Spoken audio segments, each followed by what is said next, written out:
Thousands of Rise Msanzi supporters gathered at the heartfelt arena in Tshwane for the party's Manifesto launch.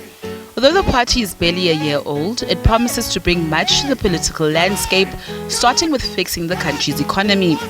Party leader Songezo Zibi took a swipe at ANC President Cyril Ramaphosa with the comments he made at the ANC's January 8 statement in Mbombela, where he said social grants were likely to disappear if the ANC were to lose elections. Our government's bank account is close to empty while our so-called leaders are living large. So this is why we are committed to fixing government finances, prosecuting corruption and spending responsibly to protect the social wage.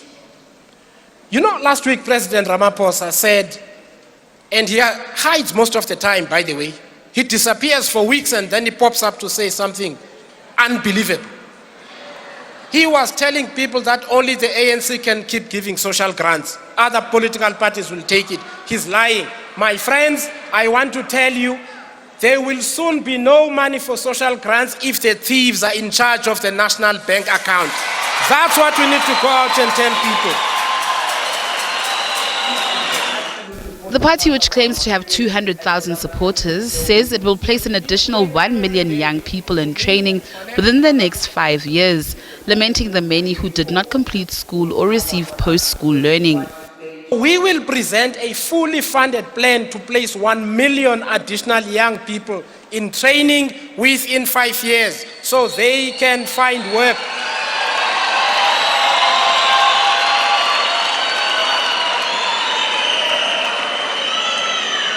Many of us were around in 1994. When the ANC took over, the first thing they did was to close technical colleges, nursing colleges, teachers' colleges.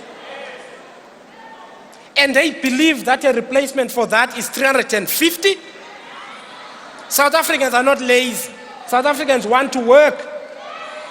South Africans want the dignity of work. In dealing with the land issue, this is what the party's land policy position entails. Two things that on the matter of land that are not done properly. Firstly, there is no spatial planning. I come from a village. There is no planning of where the grazing land is going to be, where people are going to settle, whether there are streets or paved roads with earth numbers and so on that can receive services. We don't do that. So it's just chaos. That's the first thing. The second thing, if you don't do that, you also don't know where to go and secure land. And one of the instruments available in South Africa in terms of our constitution is expropriation. That's why I refer to lawful expropriation. We do it when we want to build a dam, to build a road. For somebody who's from Joburg, 4 ways in 1993, William Nicol didn't go as far as it does, but land was expropriated to build that road. So it can be done for housing too. For volunteers of the party, the work of rallying people behind the banner of Rise Msanzi starts now. My responsibility, as Songezo mentioned, is that I should take part in the training. This will assist our elderly and eradicate poverty in our communities. So as a person going back to my community, it's all about education, having those conversations. I am voting, but let me sit down and have a conversation with other young people and understand where they are and share the importance of voting. But more importantly, to vote for Rise Msanzi. I would say training after school, like job opportunities that they can create. Most importantly, it's training. We can't get a job without a skill, so it's the most important thing. I would say that young people should look into Rise Msanzi.